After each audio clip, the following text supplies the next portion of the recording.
Vamos dar continuidade neste momento às oficinas literárias, projeto do CTG CEPET Araju de Santa Rosa. A conversa de hoje vai versar a respeito de uma introdução básica sobre a história. Foi-me solicitado e me proponho a fazer isto, a história do Rio Grande do Sul. Mas a história do Rio Grande do Sul não é algo solto nem isolado e não pode ser tratada como algo fora da história da humanidade neste planeta. Então é preciso ter algumas noções bastante claras antes para a gente poder compreender de fato o que é história. O ser humano é um ser histórico. Isto significa ele faz parte da história e ele é construtor da própria história.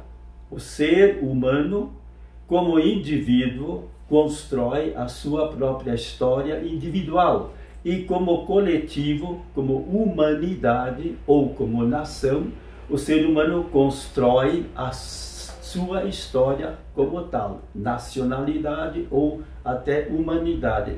É um dado importante que nós precisamos manter. Por isso a grande responsabilidade que quando nós falamos em história, a verdade.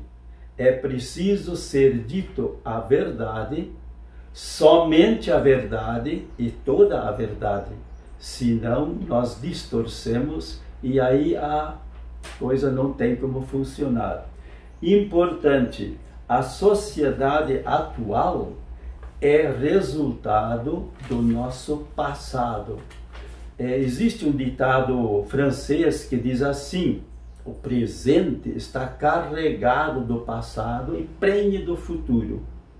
Isso significa que nós precisamos viver o presente e vivê-lo intensamente. Porém, este presente traz a carga do passado, aquela gama de fatos positivos e ou negativos, de sombras e de luzes que estão no nosso passado, nas nossas raízes, seja próximos, pais, avós, seja os mais distantes. Eles estão e nos impulsionam hoje para este viver atual, trazendo problemas para a nossa vida ou trazendo soluções. O que é necessário fazer? Qualquer ser humano, qualquer grupo de seres precisa tomar conhecimento deste seu passado, destas suas raízes, aceitá-las como próprias do indivíduo ou do coletivo e reconciliar-se com aqueles fatos negativos que estão presentes em qualquer pessoa, em qualquer grupo. Houve erros, isto é humano, aceitá-las como próprias, porque não há como eliminá-las, reconciliar-se e deixá-las e usar aquilo que lhe é positivo, aquela luz, aquela energia, para construir este presente de agora. Assim nós construímos uma nação. O que é nação? A nação hoje está bastante confundido. Fala-se em termos nacionais, não nacionais, às vezes compreendendo como se fosse governo central, como se fosse governo federal. Nação é um grande grupo de pessoas, um povo com a mesma cultura, com a mesma visão, ou seja, concepção de si mesmo, de ser humano, de natureza, de transcendente, de mundo. Uma nação compreende essencialmente povo, gente. Toda a nação, todo o povo está estabelecido num espaço físico, num espaço geográfico. Este, uma vez delimitado, se constitui em país. País, pedaço de terra, ou seja, área geográfica delimitada no atual momento da história humana delimitações acordadas com lindeiros, é o país. O que vem a ser Estado?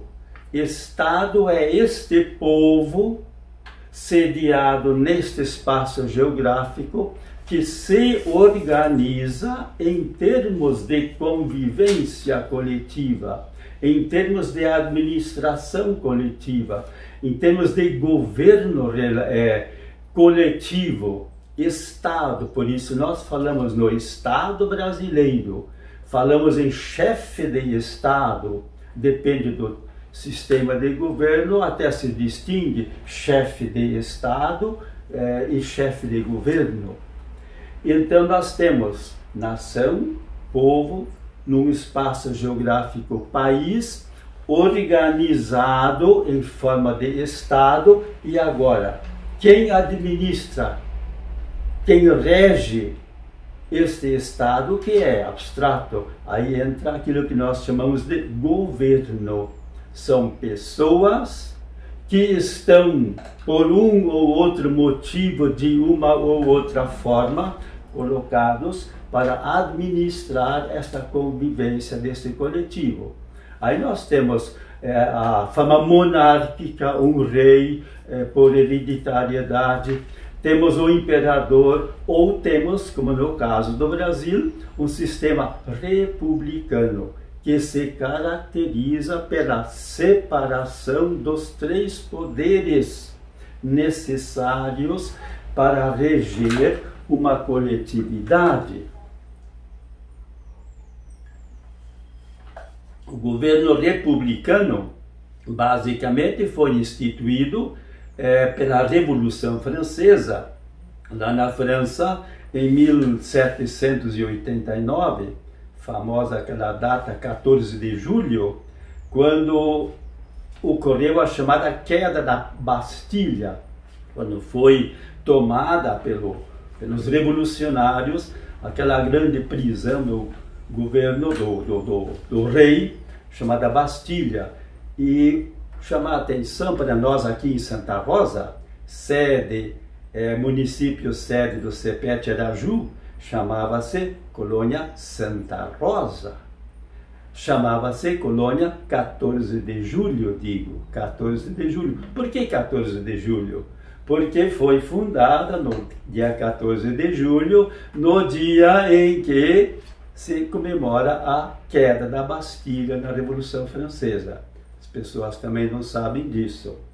E então, nós temos a partir de lá o sistema republicano de governo. Separam-se três poderes. Alguém que faz as leis, poder legislativo, Congresso Nacional, em termos de poder executivo que cumpre, que executa, que leva essas leis, e alguém que julga se houve ou não cumprimento dessa legislação, dirime dúvidas a respeito. Temos então os três poderes separados.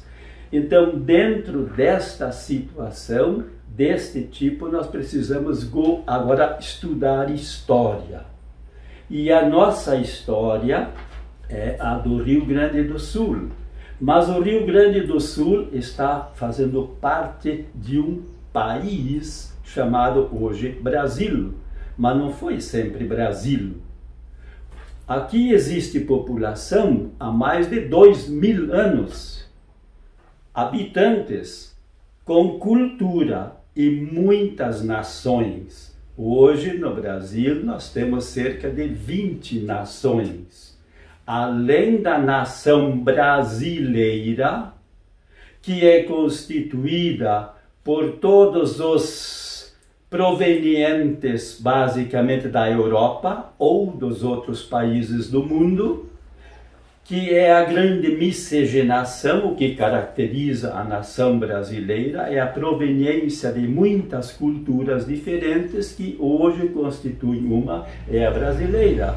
Mas aqui nós temos cerca de 20 nações indígenas hoje, e essas precisam ser reconhecidas, são pessoas, são nações de há mais de 2000 anos nesta terra. Então, este país, Ele se constituiu como independente, nós o sabemos, em 1822.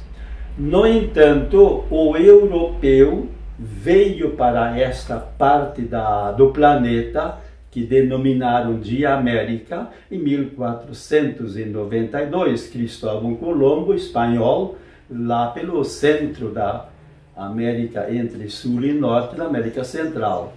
Em 1500, Pedro Álvares Cabral para o Brasil. E aí começou já uma disputa entre os dois países. Qual é a terra minha, qual a tua? Porque quem é que partia para navegações eram os grupos mercantis, eram grandes empresários que construíam os navios e buscavam novas rotas para comércio, novos produtos para os seus negócios na Europa. Aí então a gente diz Portugal e Espanha, mas Portugal não saiu de lá, nem o rei saiu de lá, muito menos o espanhol.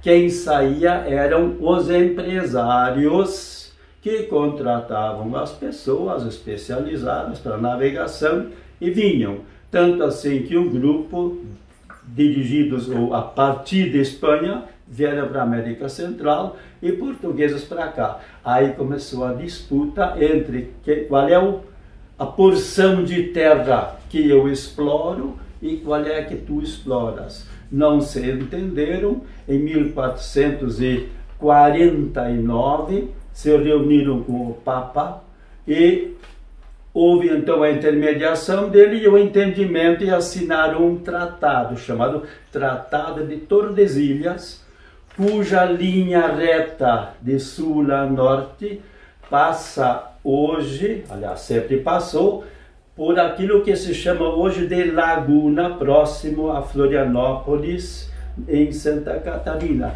Daí para o norte, linha reta, chega aproximadamente a Belém do Pará. O Brasil, então, era isto. Portugal era isto, de Laguna para o leste. Todo o restante espanhol. Eu falo isto porque eu quero falar a história do Rio Grande do Sul. História do Rio Grande do Sul não é Brasil, não é Portugal, é Espanha. Em 1530 veio para cá Martim Afonso de Souza, designado pelo rei de Portugal para vir explorar o litoral brasileiro. Aí ele começou ali por Pernambuco e foi navegando ao longo da costa para o sul. Ultrapassou a linha de Tordesilhas, invadiu, não respeitou o tratado, invadiu e seguiu e veio até o Rio Grande do Sul, que era a Espanha, contornou pelo Uruguai, hoje país Uruguai, e chegou até a foz do Rio da Prata, depois de Montevidéu. E, seguindo as ordens recebidas do rei, ele tinha sido nomeado capitão, já naquele tempo, capitão mor daquela expedição em 1532, veio e seguiu as ordens, explorou o litoral, a costa, tomou posse em nome do rei, assim mais ou menos como o meu amigo Marcos está aqui fazendo essa gravação. Se eu saísse daqui e fosse lá no apartamento dele, entro lá, abro a porta e finco lá uma cruz e tomo posse, isto aqui é meu. E o Marcos não é nada. Este é assim mais ou menos foi. Então tomaram posse. Martim Afonso de Souza fez isso em 1532.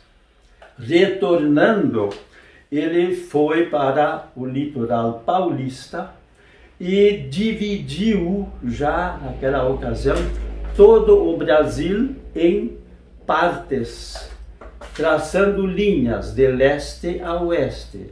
Cada pedaço, vamos dizer assim, era uma capitania.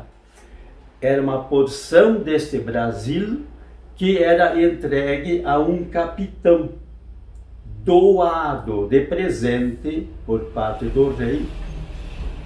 Eram as capitanias hereditárias. Hereditárias porque pertenciam a vida inteira e passavam para os seus herdeiros. O Martim Afonso de Souza, como um bom administrador, ele dividiu, posso colocar aspas neste bom administrador, dividiu, estabeleceu estas capitanias e em nome do rei as doou, e as duas assim mais bem situadas, São Paulo e Rio de Janeiro, ele ficou para si mesmo. Também não é bobo nem nada. Ficou para si mesmo as duas capitanias. Começou então na ilha de São Vicente a construção de uma primeira vila, e ali ele fundou o primeiro engenho de cana. Muito importante esse fato, porque a grande economia primeira do Brasil foi a cana-de-açúcar, o açúcar que era comercializado na Europa. Então ali ele estabeleceu o primeiro engenho de açúcar, na ilha de São Vicente, litoral com São Paulo. O próprio São Paulo ainda era denominado São Vicente. Muito bem, aí é que começa uma história. A partir deste momento, o Rio Grande do Sul, por parte oficial do Rio Grande de Portugal, digo, foi simplesmente ignorado. O rei de Portugal não fez nada, mesmo depois da vinda de Vasco da Gama, 1549, que começou então a ocupar ou colonizar o Brasil, não chegou aqui porque aqui não era Portugal, aqui era Espanha. E Espanha estava ocupada em colonizar a América Central, 1535 para o Peru, Francisco Pizarro, não tinha como entrar aqui ainda. Então, durante mais ou menos 2 séculos, 1530, então até 1730, nada foi feito no Rio Grande. Então, isso aqui era terra rasa? Não, não era tabula rasa. Havia aqui povos habitantes, basicamente 3 grandes nações indígenas. A parte norte, talvez a partir desta região de Santa Rosa, o rio Santa Rosa, vamos tomar como referência, daí para o norte e para o leste habitavam os Gês.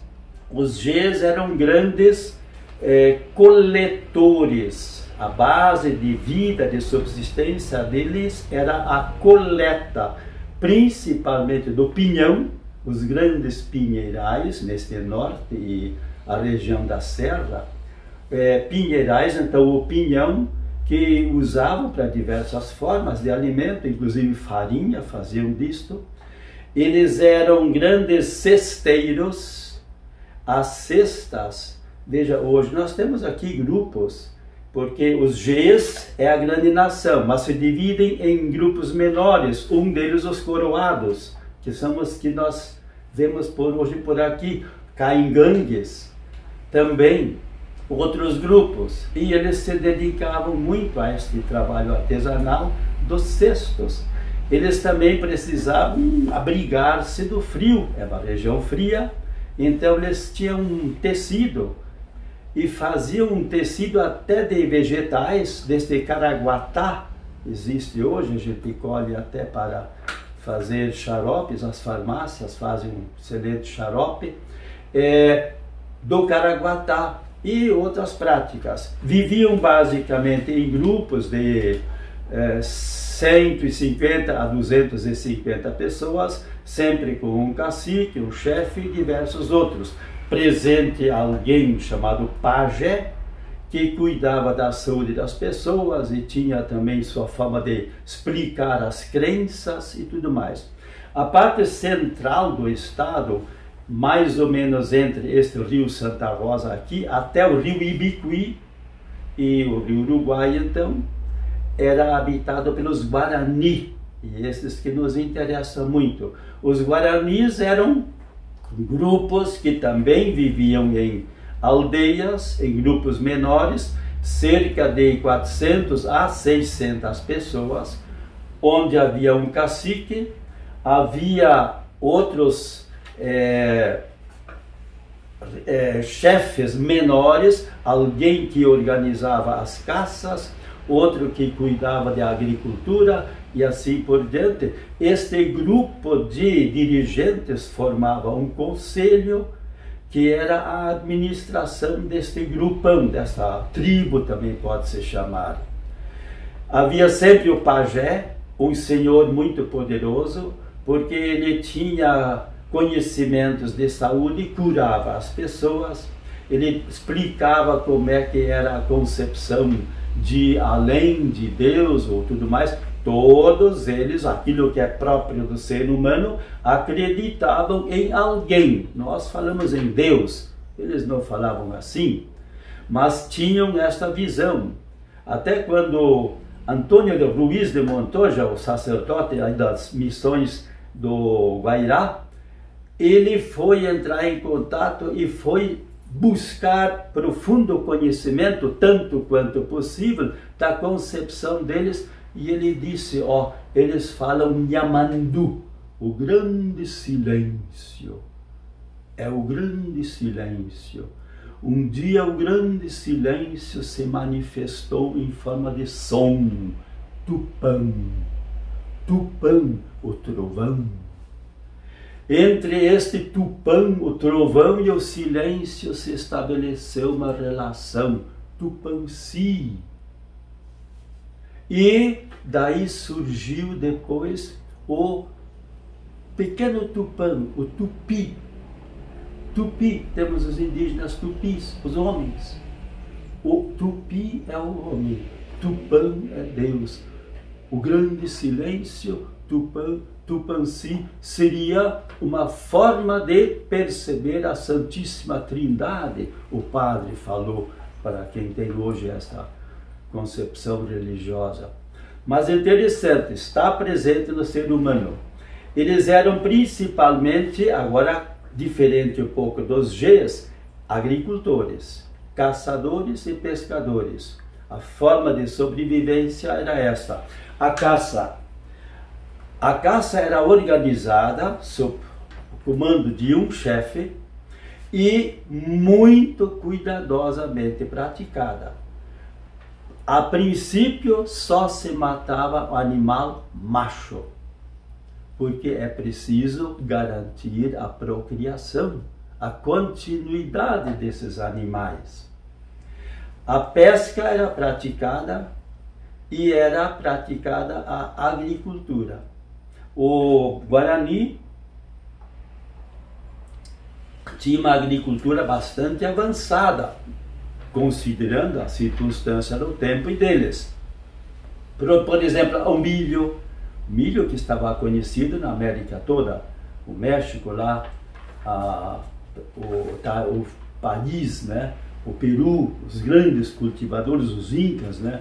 Do milho. Aqui também era conhecido o milho, era cultivado, a mandioca, a batata doce, a abóbora, outros cultivares, e cultivavam a erva mate.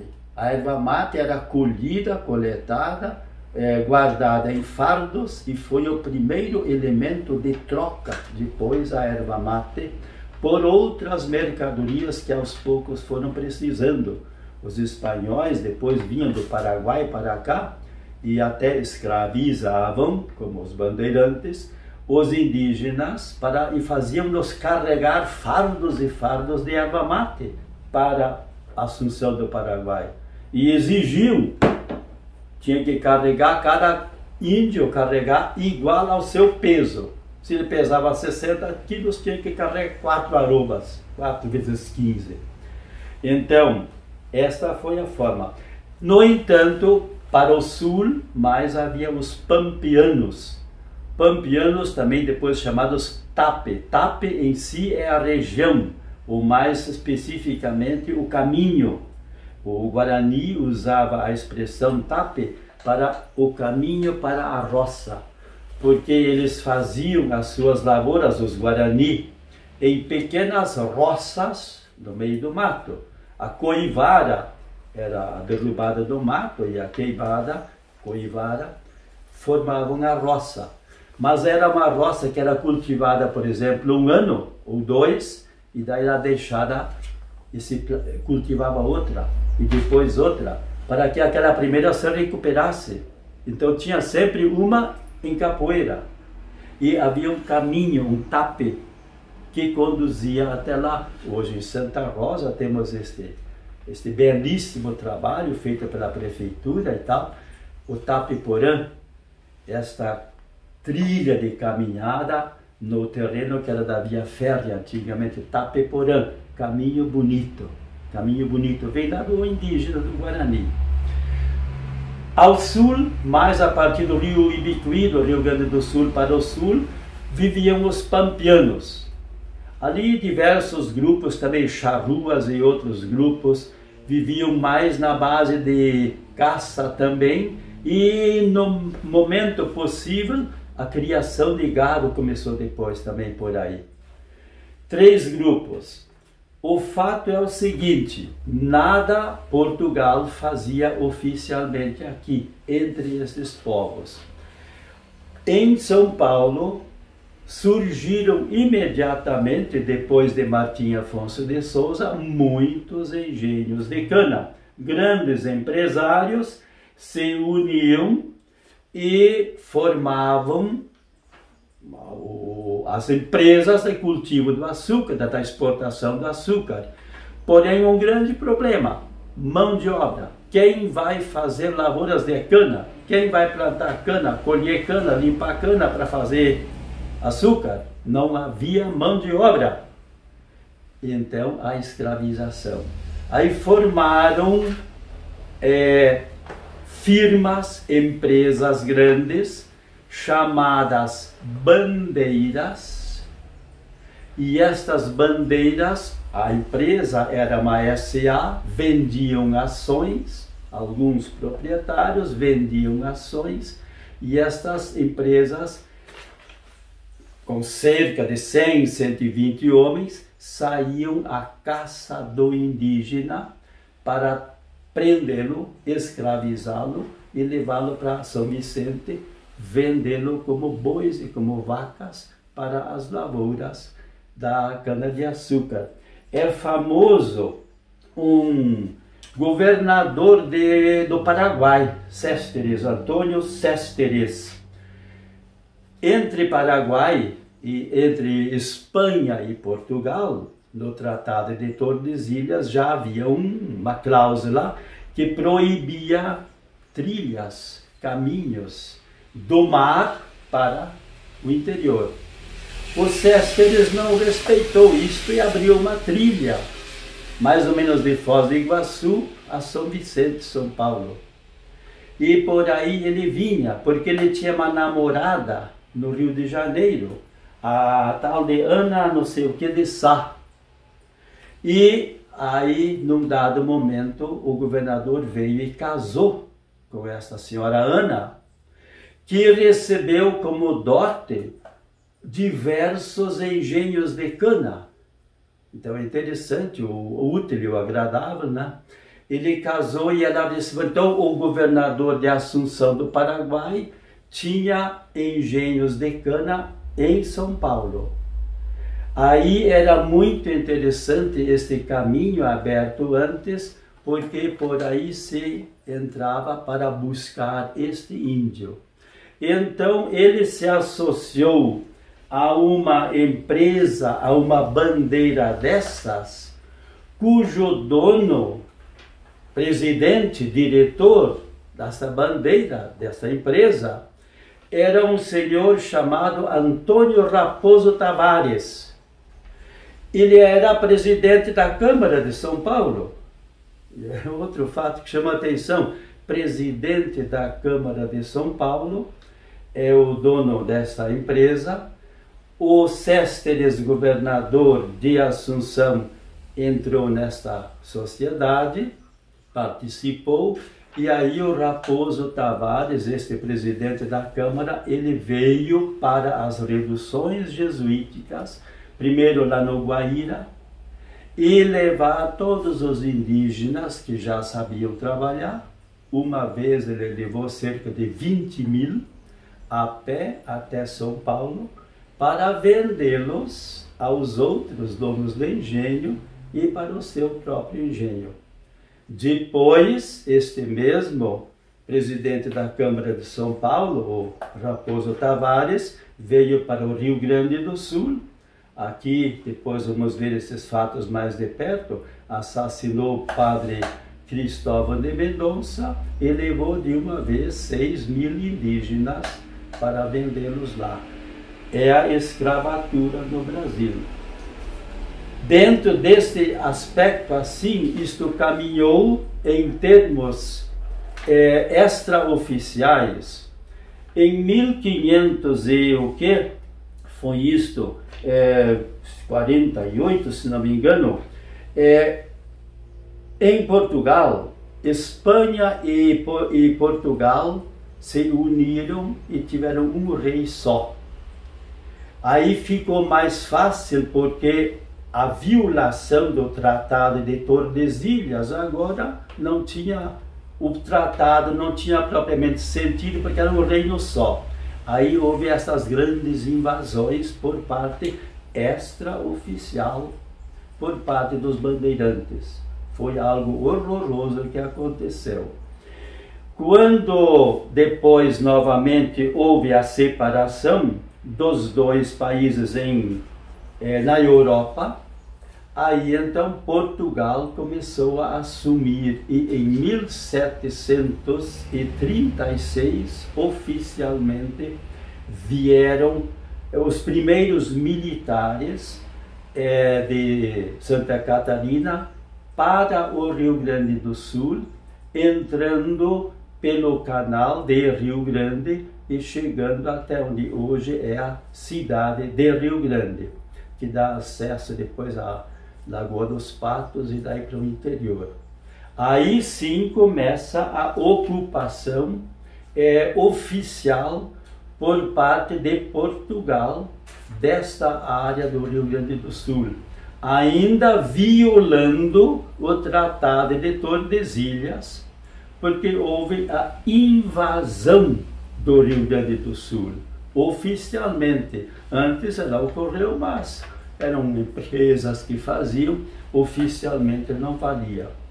Porque o Tratado de Tordesilhas, ele seguiu válido até 1494 foi assinado, foi até 1750, quando foi substituído pelo Tratado de Madrid.